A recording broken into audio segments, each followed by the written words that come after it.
Après les succès des films hongkongais Le Syndicat du crime 1 et 2, The Killer et Une balle dans la tête, le réalisateur John Woo réalise À toute épreuve avec son acteur fétiche Chow Yun-fat, qui est un des meilleurs films d'action réalisés jusqu'à nos jours.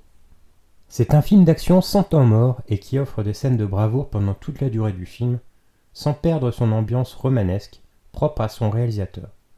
C'est juste après ce film que John Woo part faire carrière aux États-Unis. Jean-Claude Van Damme, quant à lui, sortait juste du film Cavale sans issue, où il livrait sans doute sa meilleure interprétation, car moins centré sur l'action, comme à son habitude, et plus centré sur le drame social et la romance. Donc, il livre un jeu plus nuancé et convaincant qu'à l'accoutumée. Mais malgré les bonnes qualités de ce film et la performance plutôt honorable de Van Damme, le long métrage ne fait pas de bons résultats. Un projet de film d'action écrit par Chuck Farrer, produit par Sam Raimi et Robert Tapper est en cours, et serait une relecture des chasses du comte Zaroff. John Woo est donc choisi pour réaliser le film, et Sam Raimi, également réalisateur, est missionné pour seconder John Woo, étant très mal à l'aise avec la langue anglaise.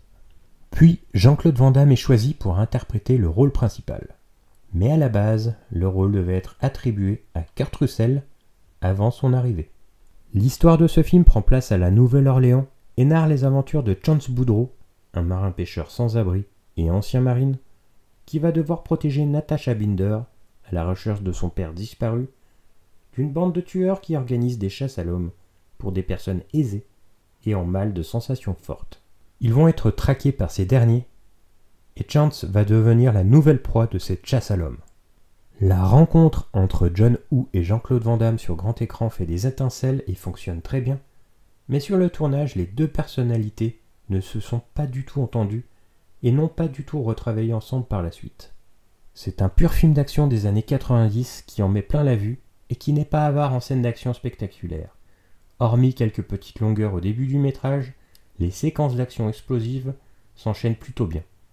Explosions, course-poursuite, gunfight et bastons sont au rendez-vous. Les colombes et les pigeons qui s'envolent au ralenti sont encore présents et sont toujours la marque de fabrique du réalisateur hongkongais. Hey, pigeon! L'action du film monte crescendo jusqu'au final explosif, totalement jouissif.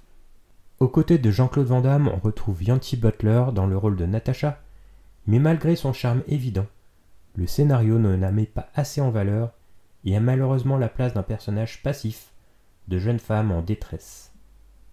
Lance Henriksen, qui interprète le rôle de Fouchon, le chef des tueurs, est quant à lui assez iconique et joue un antagoniste badass et charismatique.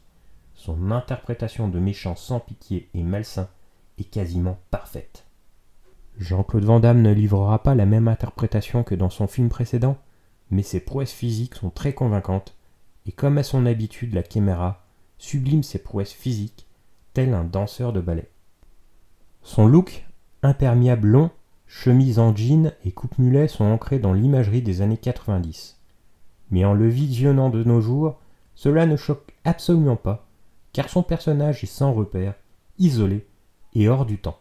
D'ailleurs, dans son ensemble, le film n'a pas pris une ride. Même si le film est un concentré d'action, il aborde des thèmes plutôt intéressants sur la misère sociale, police en grève, chômage et sans-abri, mais malheureusement que survolé. Le film devait être beaucoup plus violent à l'origine et a été censuré pour écoper d'un rated R, 17 ans et moins devant être accompagné d'un adulte, au lieu d'un film interdit aux moins de 17 ans. Un director's cut, comme voulu par John Woo, avec les scènes coupées existe, mais sont de très mauvaise qualité.